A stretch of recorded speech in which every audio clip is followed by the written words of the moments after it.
Hello, and welcome to Talk This Way. I'm your host, Marcia Martin. Today we're exploring a fascinating and often unspoken aspect of relationships, the dynamics between men and women, and how understanding these can lead to greater connection and intimacy. This episode is called The Key to a Successful Relationship. Have you ever wondered what it takes to truly connect with your partner on a deeper level? Or how to keep the spark alive in a long-term relationship? Well, you're in for an eye-opening conversation. In this episode, we'll delve into my extensive experience in leading seminars on consciousness, leadership, and transformation, and how these principles apply to relationships. We'll discuss the core fears and motivations of men and women, the importance of clear communication, and the role of authenticity and fun in maintaining a vibrant relationship. We'll also touch on the sexy factor, a concept that goes beyond physical appearance and delves into the energy and authenticity that makes a person truly captivating. You'll hear practical tips and real-life stories that illustrate how small changes can make a big difference in your relationship. So are you ready to uncover the secrets to a successful and fulfilling relationship? Let's get started.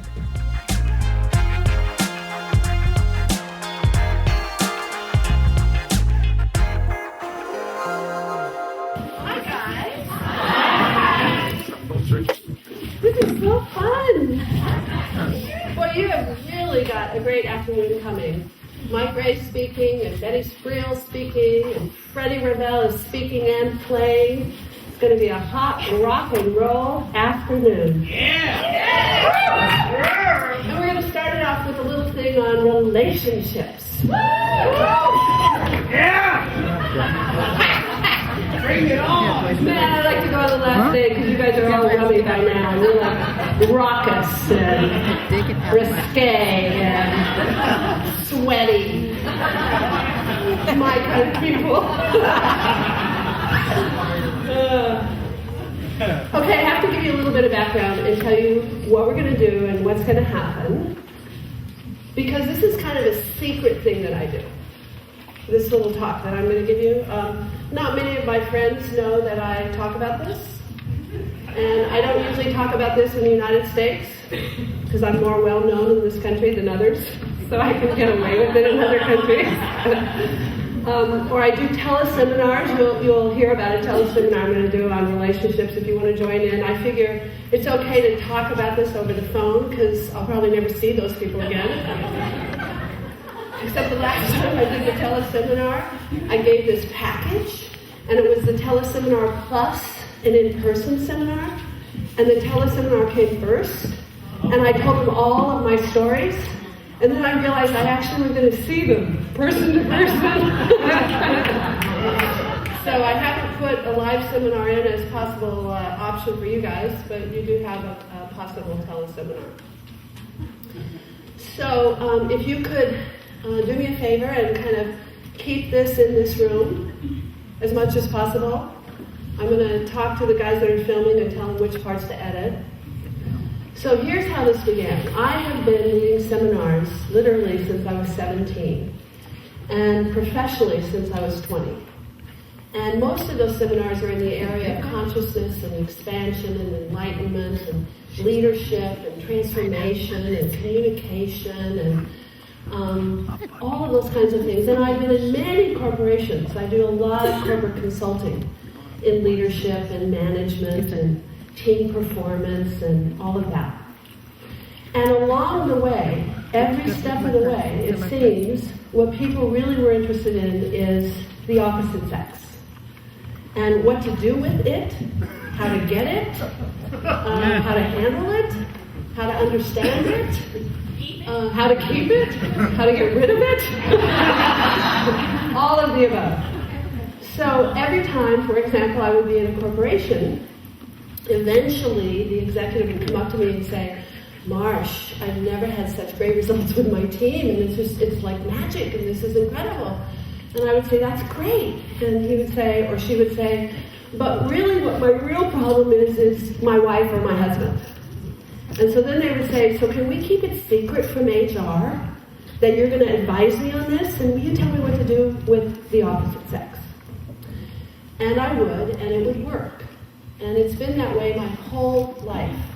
From the time I was in grade school, high school, college, in the seminar business, as a professional, in my spare time, there's always someone that comes up and wants coaching on the opposite sex. And I give it to them and it seems to work. So I got a lot of credentials and evidence behind me in terms of results, but it's kind of a risque conversation, so it's not like what I lead with usually. So then what happened, and let me just tell you how this came about. I have always been a tomboy, and I've always had hundreds and hundreds and hundreds of best girlfriends. So I've been received and loved by the boys, and I've been received and loved by the girls. And I kind of always have hung out in both camps. And I was always intrigued by boys and girls, and the relationship, and men and women and the relationship. So what I used to do with all of my boyfriends, my pals, from the time I was very young, is I used to ask them, what do you like in a woman or a girl? What do you like in a gal? What turns you on? What do you like her to do to you? What do you like her to say to you? What do you like her not to do? And what do you like her not to say? And why are you attracted to that one and not that one? And it could be in a bar when we're having a drink and just seeing each other. I'd look around and say, which one turns you on and why? And so I kind of got all of this information from the male point of view my whole life. Not because I was going to teach it, because I was interested. And I loved the boys. And every once in a while I would share it with my girlfriends, because I felt like I kind of knew what it was like to be a woman and kind of knew what we wanted, and we would talk and everything, so I didn't really have to go out and get information, but I kind of had this secret side of input. So, and I was very good at asking very specific questions.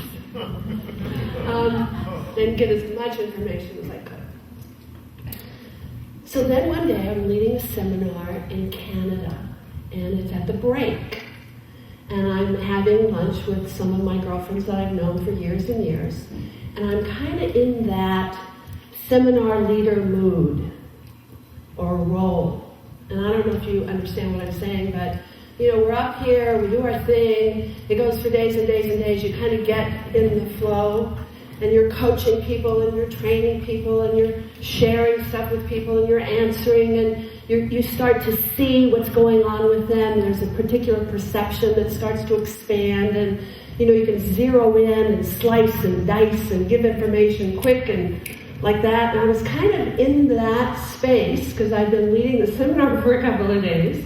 And we were around this table at lunch, and one of my girlfriends said that her marriage was about to collapse and that she didn't know what to do. And you have to understand, I didn't mean it like this.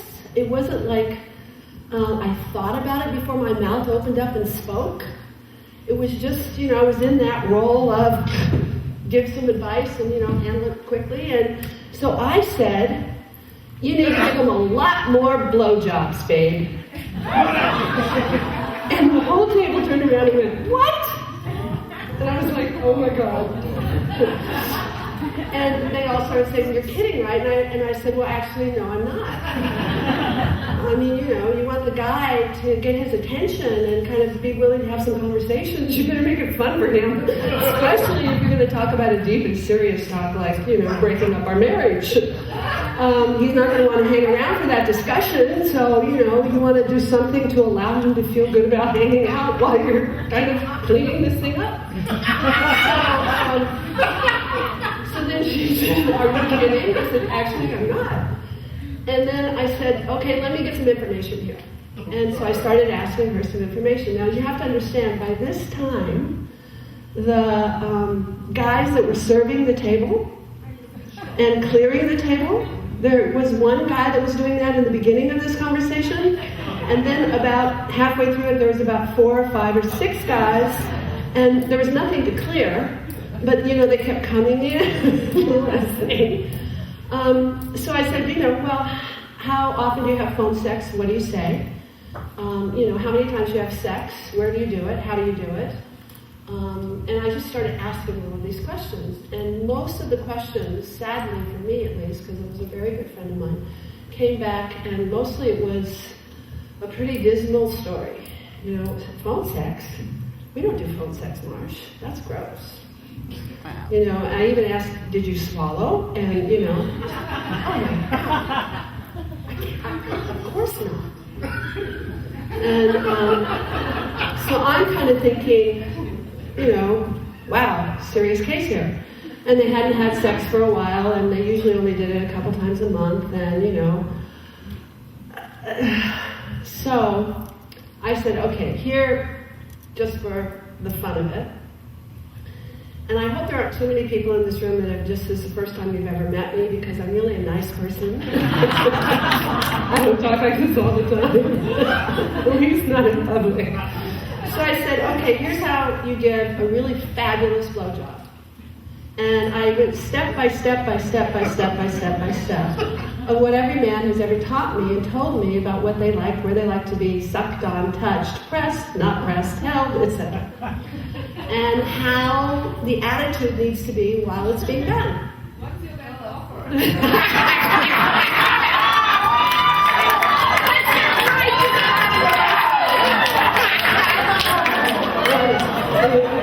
Like I said, this is a conversation I kept quiet for a long time in my business. So then it was the end of lunch, and then we had the rest of the seminar, and then we met again the next day. And literally this woman came back to me and all my girlfriends, and she said, Marcia, I hate telling you this, because I didn't want this to be true. She said, but we had the best sex we've ever had in our entire marriage last night. And it started step by step with that great blowjob that I gave him, according to how you taught me to give it. And she said something happened, and it opened up a conversation, and it's just like a new couple is together, and I think that there really is a chance that our marriage could work. We're really excited about going forward. The conversation has changed. So I said, okay, that's so cool. And the rest of my girlfriends said, Marcia, you have to do this in a seminar. I said, in a seminar? I can't talk about blowjobs in a seminar. And she says, no, you owe it to womankind, you owe it to men, you owe it to your friends. So I started doing these mini seminars, and I would take men, usually about 50 to 100, for a day, just me and them, and I would teach them about women. And then I would take women for a day, about 50 or 100, and I would no men in the room, just me and the girls, and I would teach them about men. And it started being very popular. And I started filming it and taping it, but then I realized I actually couldn't sell that product because it would, destroy my reputation as a really good professional. So when I had the chance to come here with you guys, I thought, well, why not? I only have an hour anyway. It can't hurt that much. So that's kind of how it came about. Now, I want to tell you, in addition to kind of asking questions my whole life, I want to give you a little bit of background on me, and also a lot of my friends don't know this either. I've probably had every experience you could possibly have in having a relationship work or having it not work. I feel I'm very experienced. And I'm happy to say that almost to 100%, and it would be 100% if I chose it to be, but there is a relationship I choose not to have this experience with. But almost to 100%, I am in amazing communication and conversation and friendship with all of the lovers I've had and all of the husbands I've had. I've had one ex-husband, and all the boyfriends that I've had and all the people I've had sex with. And I think that's kind of extraordinary, actually. So I think I've got a good track record here to bring to the table, and that means that I have been through a divorce and the pain of it.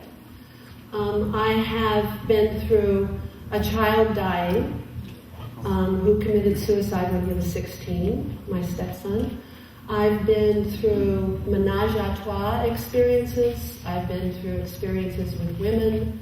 I've been through experiences where people watched while I was doing it and I watched while they were doing it.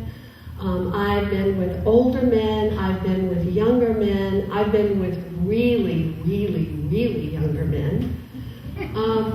I've been with some amazing, fabulous men in my life, and I choose men. I don't put it down that if you're in a relationship of same sex, I think that's your choice. I had the most amazing night of my life with another woman. But it's not my choice, it's not my preference, so to speak. But boy, when it came along, well, I was happy to accept it. So I have a breadth of experience, I think, and things that work and things that don't work. I've been through the heartache, I've been through the glamour of it, I've been through the romance of it. I've had, I probably had sex everywhere you can think of having sex. I've done it on the airplane. Many times. I've given blowjobs in the cabin, in the chair, with a blanket over my head, as the flight attendant is asking if you want coffee or tea. In cars, by rivers, on sand, in the snow. I really kind of enjoy that experience. And I've had incredible romance. Cuddling and touching and roses and flowers and poems and songs and massages and all of that too. So with that in mind, I want to say this. This is a point of view. This isn't the truth. I'm going to give you some information about what I have seen works and what I know as an understanding, that if I have this understanding and if people have it, relationships seem to work better. But I don't consider it the truth. And the truth, for me, is a point of view. It's kind of like from where you're looking or the vantage point that you're seeing and experiencing, certain things show up, and certain things show up in different ways. And sometimes they show up working, and sometimes they show up not working, depending on your point of view.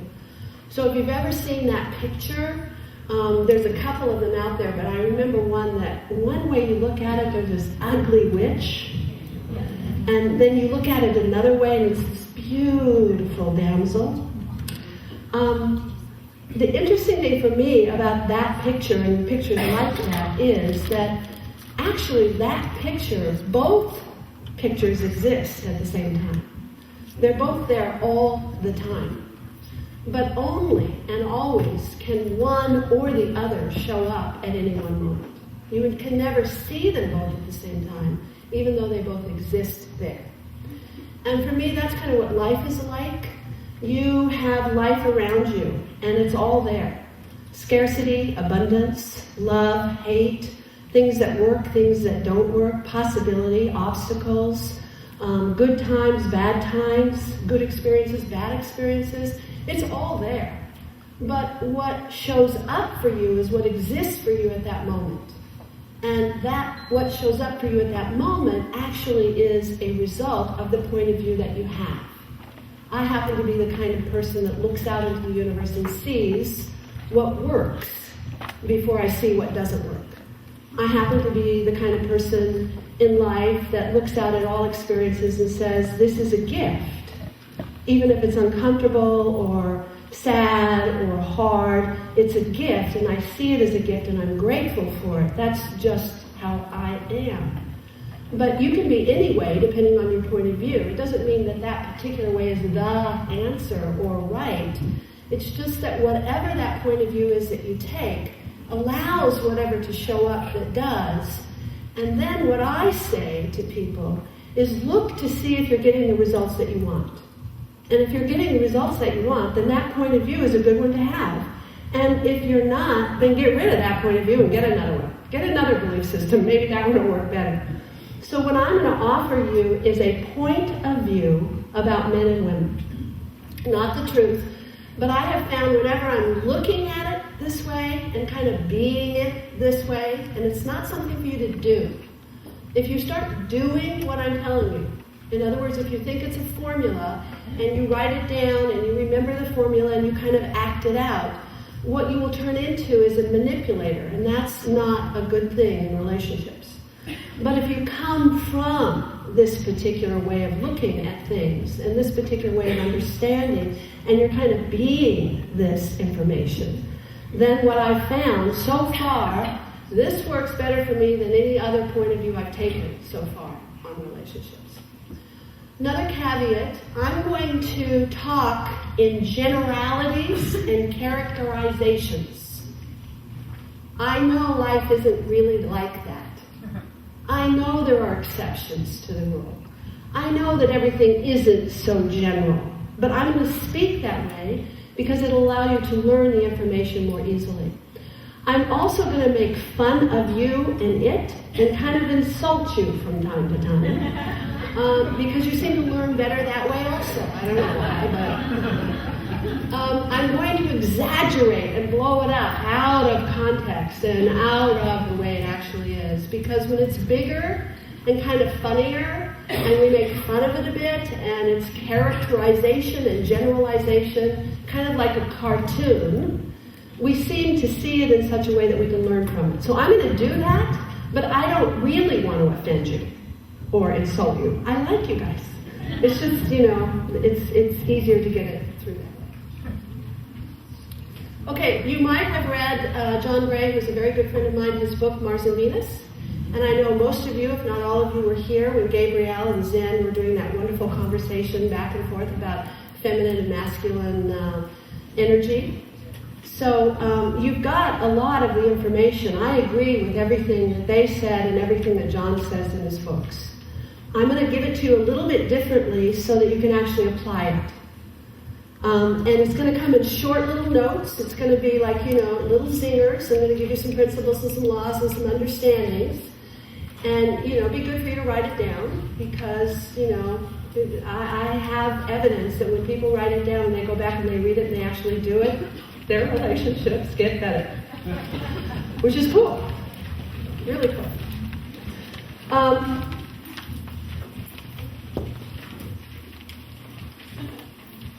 The other thing I would say is try it out before you diss it.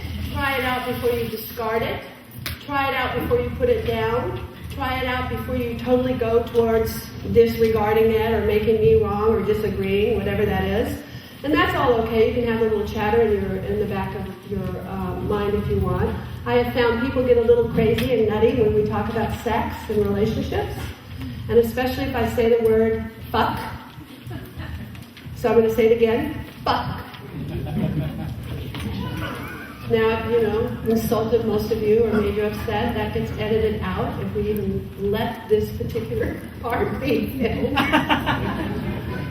Okay, and I'm going to have a little conversation with you. Hopefully we'll have some time. We'll do a little exercise, but mostly I'm going to give you some information and tell you some stories. Maybe I'll have some time to answer some questions. I don't know.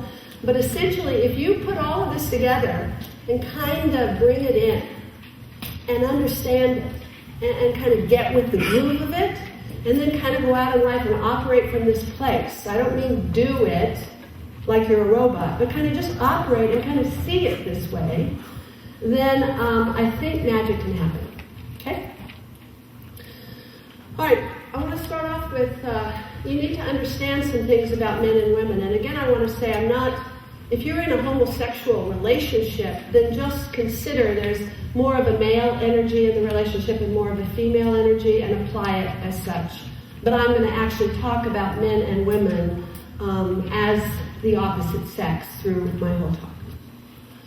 And I'm going to generalize. Don't forget that. Don't come up and say, well, that's generally so. But, it's not like the way it is for me. I know. I told you that first.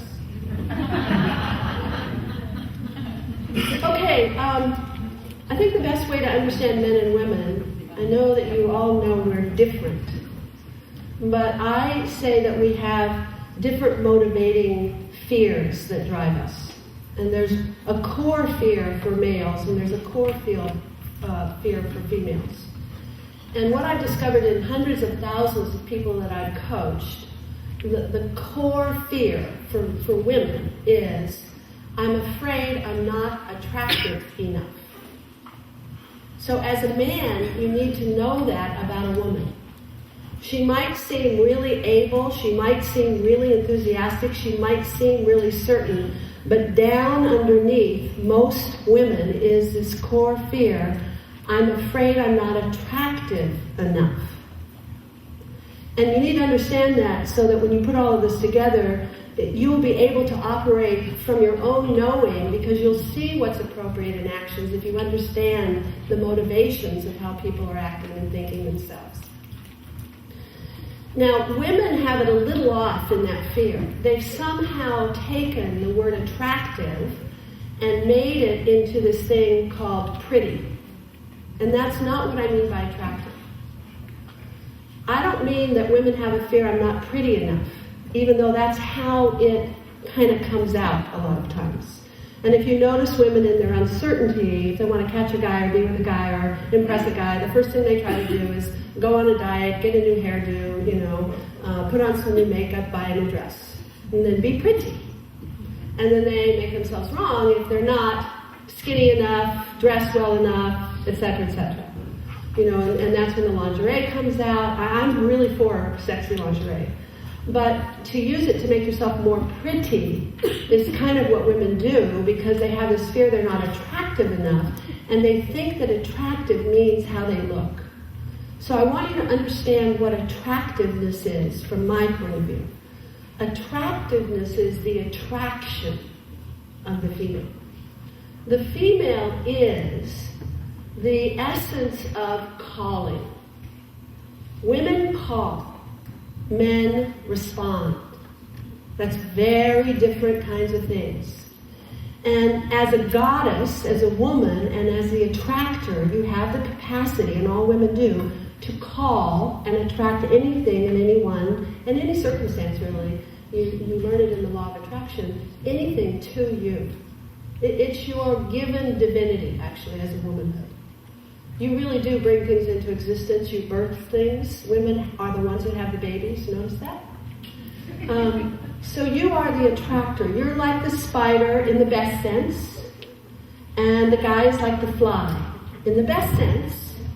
And you put out your essence, your smell, your energy, your stuff, your juices, your, what I mean?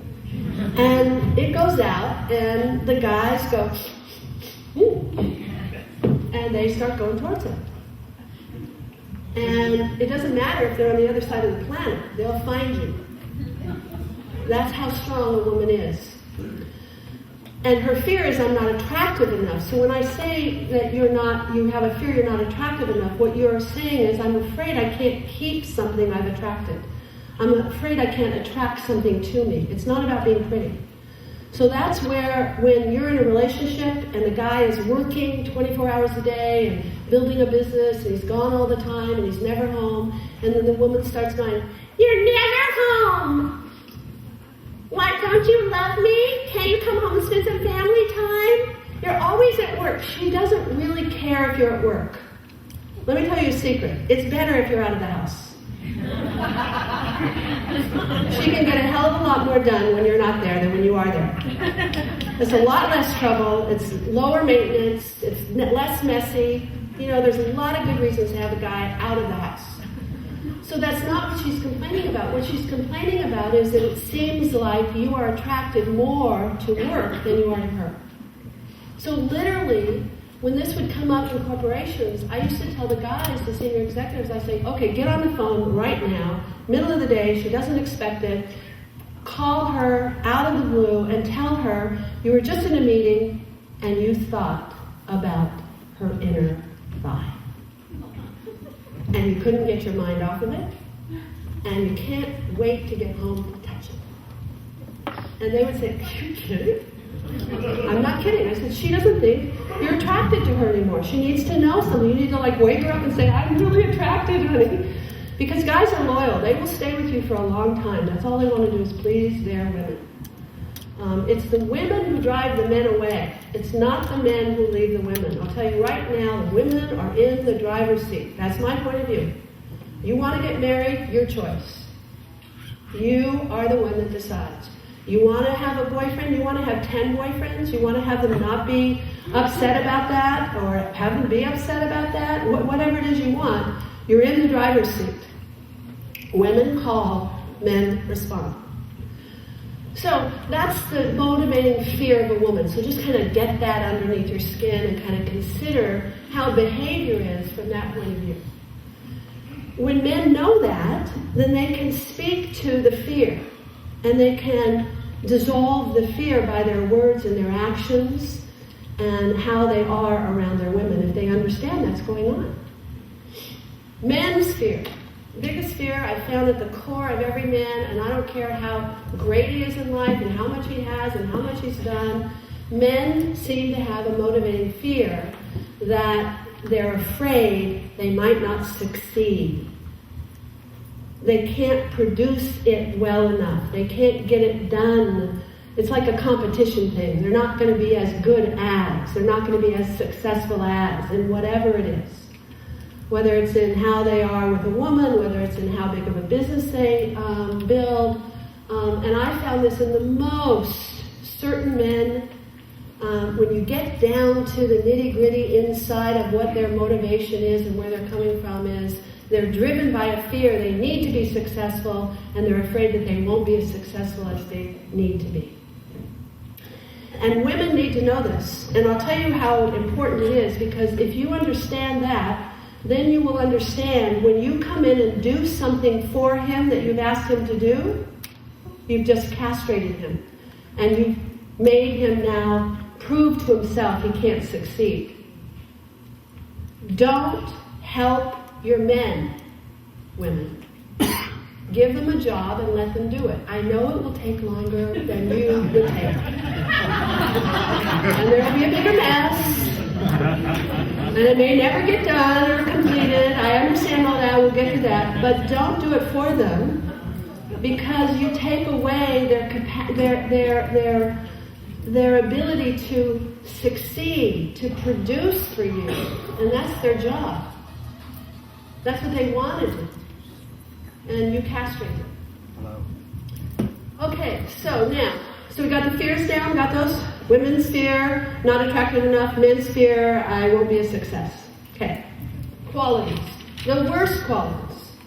The worst qualities of men are different than the worst qualities of women. The worst qualities of men are, you ready, guys? We can handle it, right? Okay. You're a little slow. You're not slower than all things. You're faster than a rock.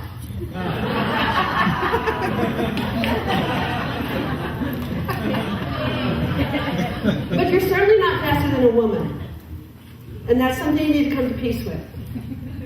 I'm teaching you this, and this is really so. Your women probably don't even show you how fast they are, because they don't want to put you down that much. And then they get exasperated and just do it for you anyway, and that's not what you should do. But anyway, guys, you're a little slow. Okay, it takes you a while to figure things out.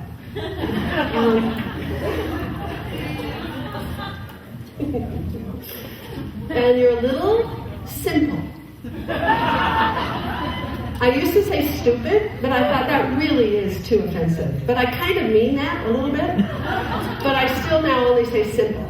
Like, you're not complex, you're just simple. You're on one channel, it's either on or off. It's just very simple with you. It's just, it's so simple. And this is a good thing for women to know. This is an easy thing to make work. Guys are easy. The complications come from the women, not the men. And the third one we won't even get into is that men are the ones on the worst side that can be bigoted. Men are the ones that are racist. Men are the ones that cause the go to war kind of thing. But those are the worst qualities. A little slow, a little simple, and can be bigoted. Women, here are your worst qualities. And I know this because I am a woman, and I'm the best at all of these things. You are mean. You are so mean. And you're mean to your men. It's really, really disgusting. And it's good, and you're lucky that they're a little slow and stupid, because I'm serious. It takes him a long time to figure it out. That you're treating him badly. So you're mean, you're petty. You are so petty. Knit, knit, knit, knit, knit. And you are bitchy. Bitchy. How many men in the room agree with me on the bitchy part?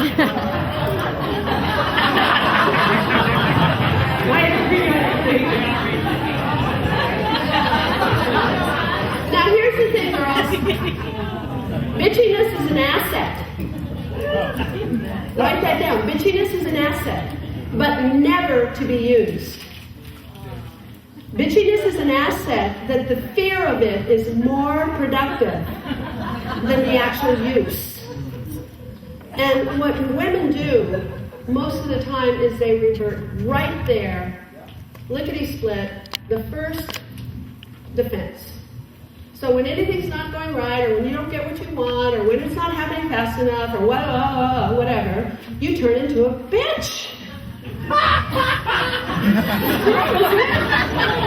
anyone wonder why I lost my ex-girlfriend? Okay. So now we've got fears, motivations, and we've got qualities. Okay. Brain. Your brain works different.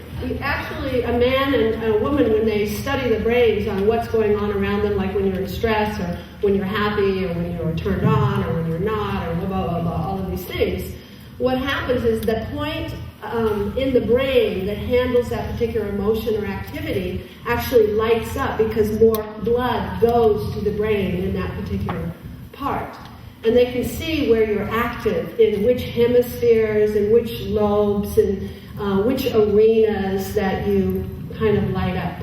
And one of the things they've proven is that women have 8 times more of a response around things than men do.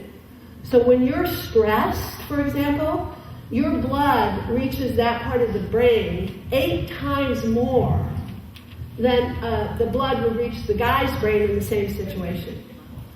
In other words, have you ever seen, I love some of the stories John Gray tells, but you know, when a woman all of a sudden would go, "Ah!" and the guy goes, "Oh my God, what's wrong? Somebody must have been killed, it's got to be terrible." And he runs in there to save her, and she goes, "There's ants!"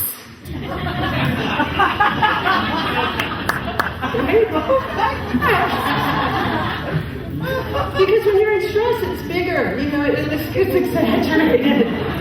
So, guys, you got to know that about them. And women, you got to know this about your guys. When they show which part of the sphere that you're in, because there's the right brain and the left brain, and the right brain and the left brain have different functions, and one is for spatial activities and conceptual and emotional and feeling, and one is for activity and linear things and getting things done and assessing and all of that. Well, here's what happens with a woman. A woman can go from one hemisphere to the other like this. No kidding. No problem getting from one side of the brain to the other. So what does that mean? That means when you're in an analytical situation and you're handling that, that's where you are. But at any second, you need to do something that causes the accessibility of the other side of the sphere, then no problem. Within a millimeter of a second, you're there. That's why you can multitask. You can do it, you're all over the place, all the time. Blah, blah, blah. Now, a guy getting from one side of the brain to the other is kind of like this. You've got him here doing this. And he had to access this side of the brain in order to do that. And then, before he even gets done, you come in and give him another instruction that needs the other side of the brain to even fulfill itself. And the guy is stuck. Literally. Can't get over to that side of the brain that fast. Takes him a long time. And then he's over there and you ask him something else. He's in the wrong side of the brain again. It takes him a long time to go back and forth.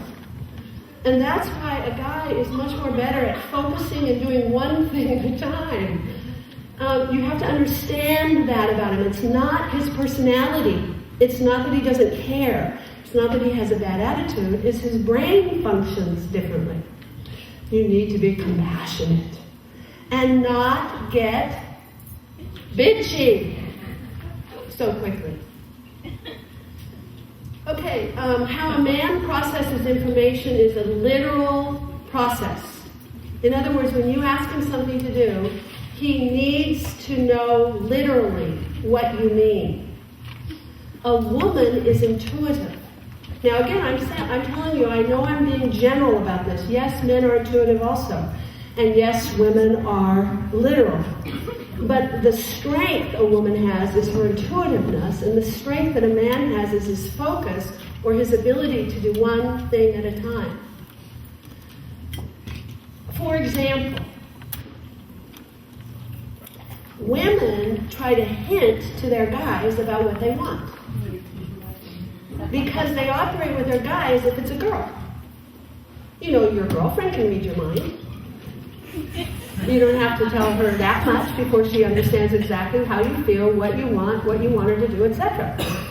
So you operate the same way with a guy, and then you can't understand how come you don't produce the same result. And then you make him wrong for it, and get bitchy, and kill him. So, for example, it goes like this. A woman will say, honey, John next door gave roses to Alice. The guy goes, that's nice. Over. And then she gets mad because he doesn't give her flowers. When she told him that's what she wanted, he must not care. Now, I got to tell you, I got 2 examples of this that you may think that this is maybe the 2 most outrageous examples that anybody's ever even given, but I can give you thousands of them. These are true stories. This woman tells her husband that she really likes flowers and she'd like to have them around all the time. So he listens, he goes out, and he buys a dozen plastic roses. Because he thinks he is going to please her because he thought enough for her that he not only got her flowers, but they're going to last forever. Right? And he comes home thinking he's going to get laid. And instead he gets his testicles cut off. True story. Here's another one. The woman who lives in Florida says to her husband, honey, I really think it would be great to have snow for Christmas. Now, what she thought she was saying to him was, there's a great place in Aspen, a winter kind of vacation. Do you know what this guy did? He went out and got a dump truck with snow and brought it and put it in the front yard. And thought he was pleasing her. She totally lost it. It made him wrong for the money that it cost to bring the dump truck with the snow in the middle of summer. Okay. Men, your job is to respond. Women, your job is to call. Men, your job is to be the producer or the deliverer. Women, your job is to be the consumer or the appetite. You get to create what you want. That's your job. And he gets to produce it for you. That's his job.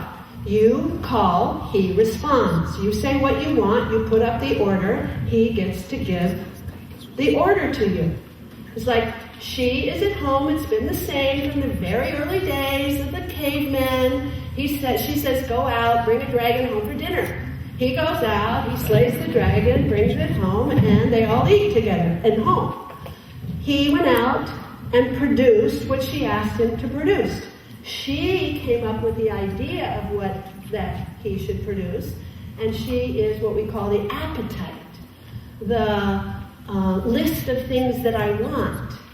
And 2 things are going on with women. One is you don't have a big enough appetite. I don't know if it's because you don't consider yourself worthy enough, And number two, you don't know what you want, and you don't take responsibility to find out or create it, and you make your man wrong for not knowing what you want when you don't even know what you want.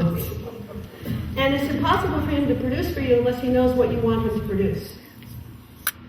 So I say to women, first of all, what you want isn't something that needs to be significant or serious or big. It can be anything. And what you want doesn't even need to be what you really want. As if there's something that you could really want and you have to find it in life first before you can ask for it. What you want are just things you make up. Your capacity to want things, to create things you want. It is easy. Make a list of 10 things, just make them up right now that you want. I want a cup of coffee, I want to get laid, I want to have new carpet on the floor, I want the cat to stop peeing on the rug, it doesn't have to be what I really want. Your capacity to create anything, in other words, your capacity to create wants, needs to be revitalized, reinvigorated. There's something stopping women for some reason to actually say what we want. And, I don't want to be your coach or anything. I just say, figure out something that you want. Because until you figure out what you want, you can't ask your guy to give it to you. Until you ask your guy to give it to you, he can't deliver it and produce for you. And that's his job. And he needs to know literally what you want. Now, the other thing you want to know about men and women is women expect to have what they want, if they ever figure out what it is, to be done right away. And perfectly. Because they're such bitches. And a guy doesn't operate like that. A guy is like a car that's cold in the winter, right before you start it. And if you think of him as that, when you ask him for something, you don't expect your car to just start up when the motor is cold. It's a little bit of this.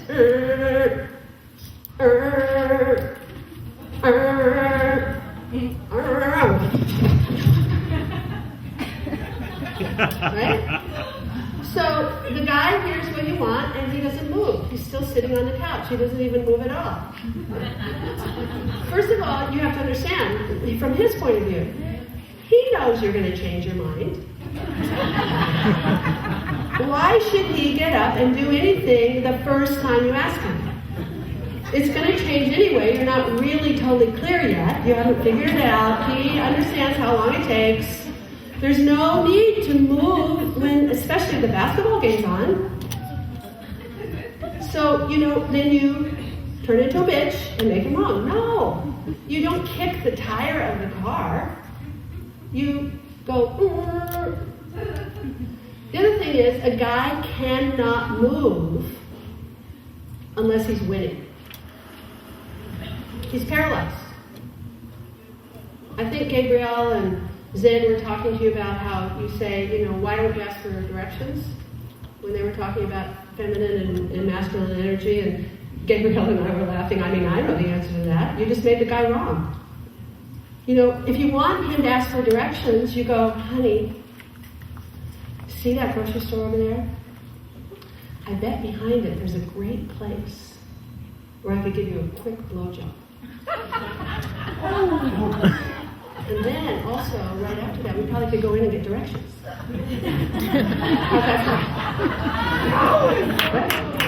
Man, you're going to get directions so quick. So easy. So he's not going to move right away. He knows you don't really mean it. He knows you're going to change your mind. He's not quite got from one side of the brain to the other side of the brain where you can even deliver on what you just asked him to do. And so, but it's in process. And if you're nice and attractive when you ask, if it's fun, highest value for a man is fun. Highest value. Comes above God. Needs to be fun.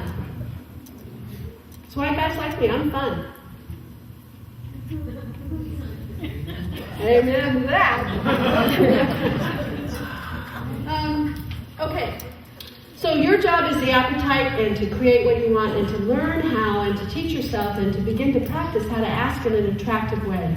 Don't use bitchiness. There's lots of ways. First of all, acknowledge him and compliment him. Never lie to him.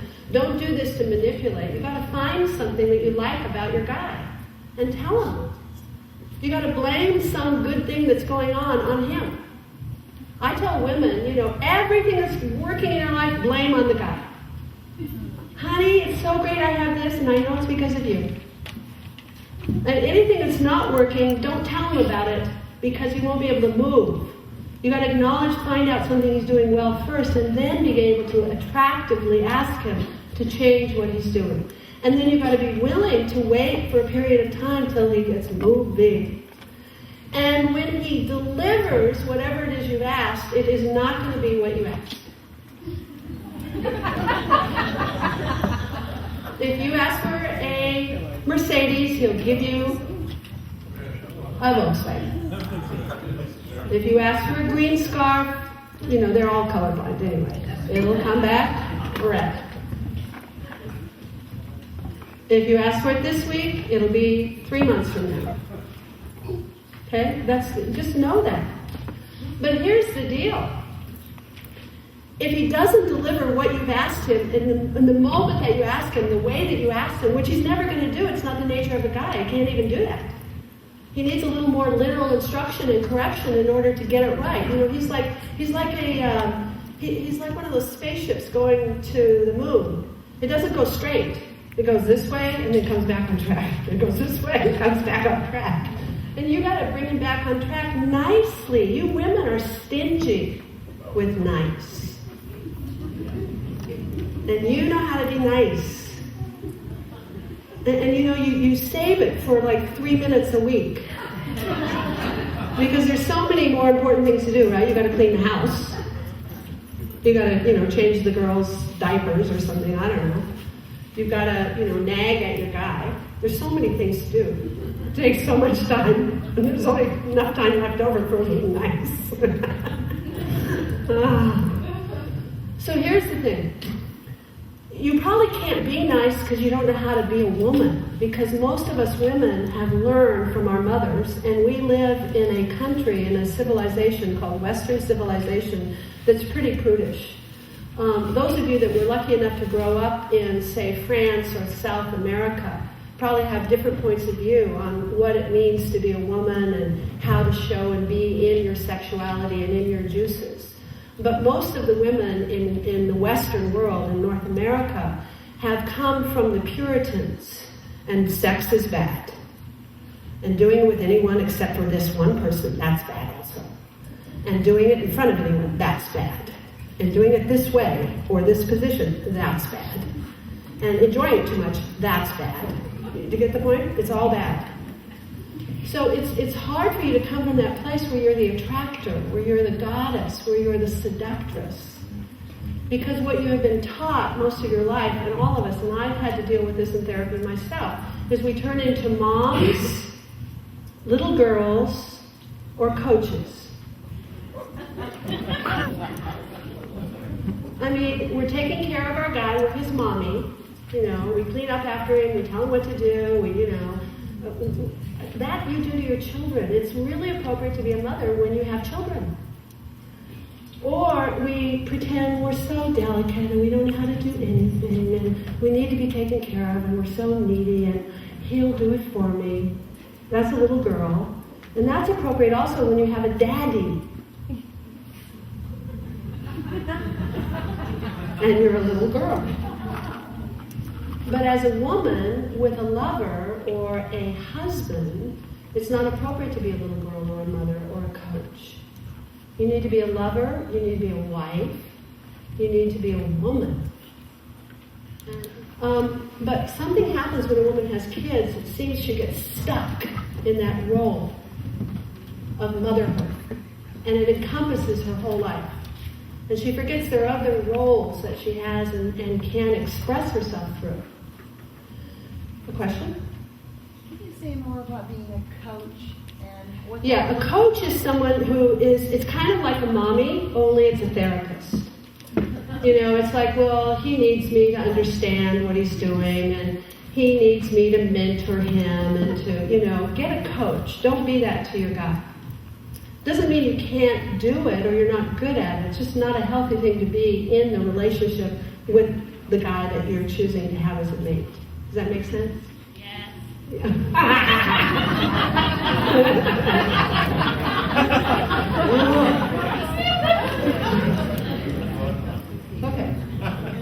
Okay, here's the poker game. Okay, good, thank you. So motherhood, you get so stuck with the kids, and it's like you give your life away to the kids. You've got to set up your life so that you have some time for yourself to pull forth the other parts of who you are as a woman. You need a date night. You need a night with just the girls. You need some time on your own. I'm ruthless on this subject. You know, I tell people if they're not going to have enough money or enough resources to be able to hand off their kids to someone, whether it's a nanny, a grandmother, a next-door neighbor, girlfriends, whatever, don't have kids. Because you're going to destroy your relationship in your life, because you'll turn into a mom. And eventually the kids will be resentful for that. The kids will have to rebel, and then you'll be stuck in a house with no kids and a guy that doesn't even know how to relate to you except as his mother. And then it's very shocking to both of you to try to re-establish that kind of relationship of intimacy. So here's the thing. I'll tell you a little story. I was with a man that was 13 years younger than me, and I met him when he was 13. Fortunately, he turned 20 before I dated him. I was 33. He was the eldest of 6 children, all born within 6 years. His father was one of my students and thought I was like the most powerful person in the world. And so he would bring his children to my trainings and my seminars and sit them in the front row like little stepping stones. 12, 11, 10, 9, 8, 7. And they kind of grew up with me. And then, who knew, one day, there we were at the beach, and for the next 10 years I was with this man. I learned so much from him. I learned a lot about sex. I learned a lot about relationships. I learned a lot about parenting. I think that all of those children were very wise because of how they grew up. And one of the things that their father put into their training was what we called a family meeting. It's something I always train my staff and my family and my colleagues and my students. And I say, have this in your life. Once a week, whoever your team is that you want to be in good relationship or success with or communication, whether it's your family or whether it's your team at work, have a family meeting. And the guidelines are you sit in a circle, no alcohol, no food, just water. And you have a commitment that you're there until the end of the process, however long it takes. So you don't schedule something after it thinking it'll only take 2 hours. Sometimes it takes 4 hours. And the first person gets to talk, and the first person says to the person next to them, what's between me and you is, or an upset I have with you is, or something that's going on with me and you is, or something I want to acknowledge you for is. Whatever's in the space between that person and the other person, they share it. And the person receiving the communication, the rule is all they can say is thank you. And then you go around to the next person, the next person, the next person, thank you, thank you, thank you, thank you. And sometimes you don't have anything. Well, I don't have anything with you, thank you. And then at the end of yours, then you go to the next person and they do it. So it goes around and around and around and around in a circle. And it brings up and it just handles so many things.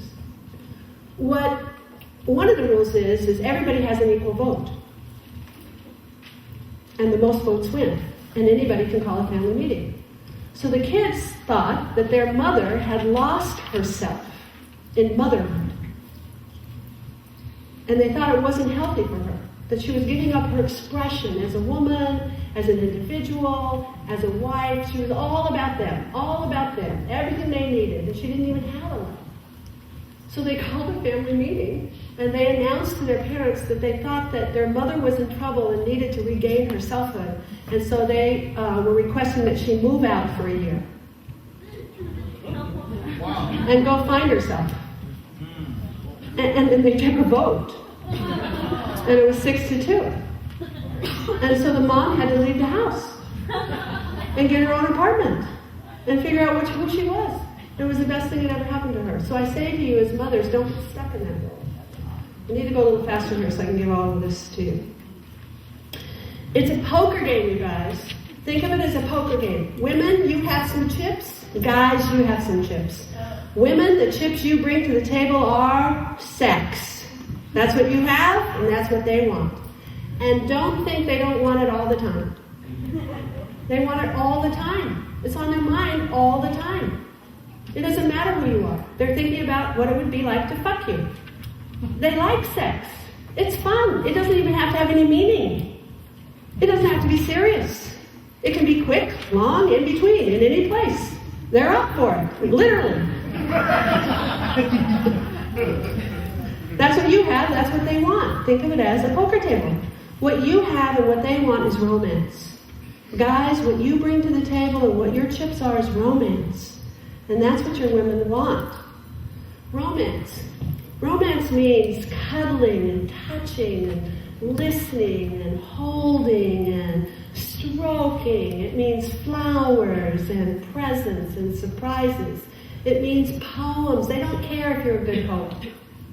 It means little ribbons on things, and it means petals on the bed, and it means flowers in the bathtub, and it means close your eyes and I'll surprise you with something, and it means massaging them with a carnation. It means whispering in their ear and giving them perfume and using oils. It means taking some time before you come.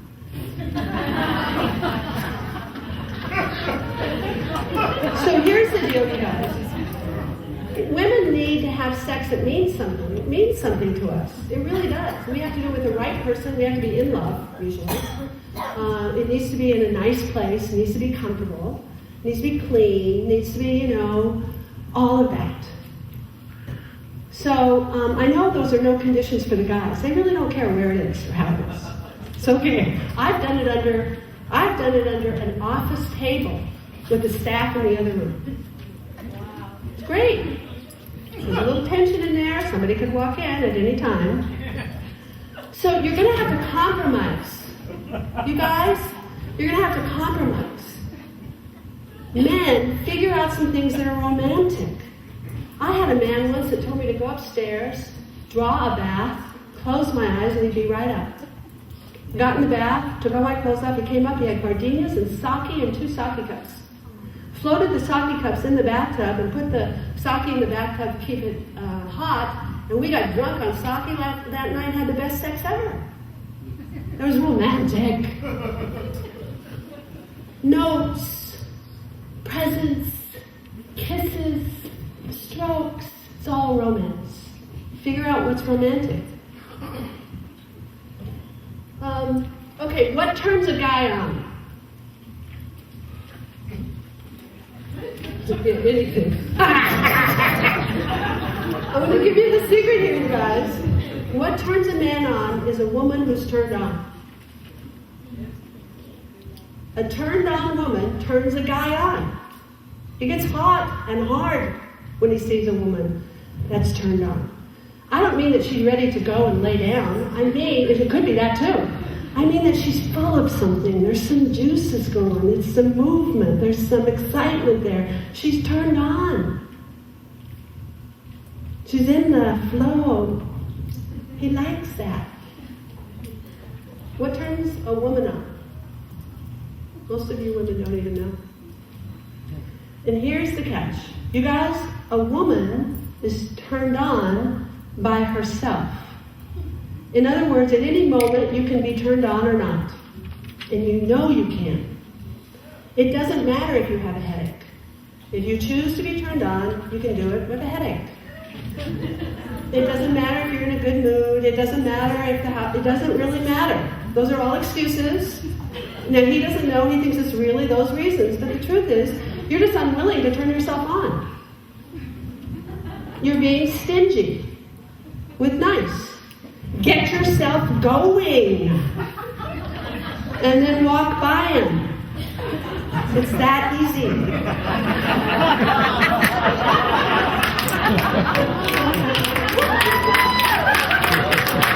then tell her what you want. With a smile.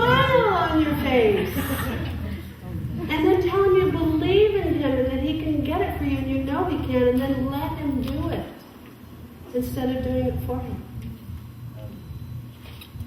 So the bottom line here is, women, you need to put your focus on, how do I ask for what I want specifically, without it being a demand, without being bitchy, having it be fun, with literally being able to say it, and doing it in an attractive and fun way, from a place of knowing I can call. That's my heritage. I'm a woman. I don't even have to move. I can stand right in one place and just point.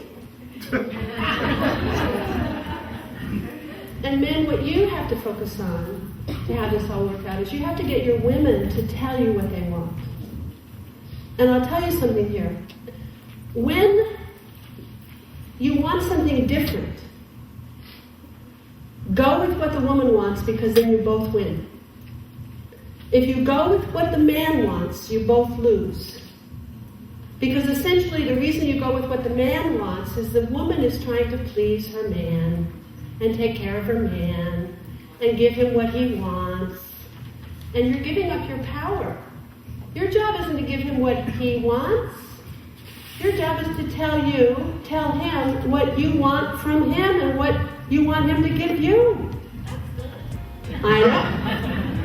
And your job is to let him do it and acknowledge him and appreciate him and be grateful while he's getting it done. And tell him no one can do it like he does it. And love him and be nice. Thanks for listening to Talk This Way. If you enjoyed the episode, follow the show on Apple Podcasts, Spotify, or wherever you listen to podcasts. And for access to training, courses, and other ways to learn from Marcia, visit marciamartin.com. That's MARCIA.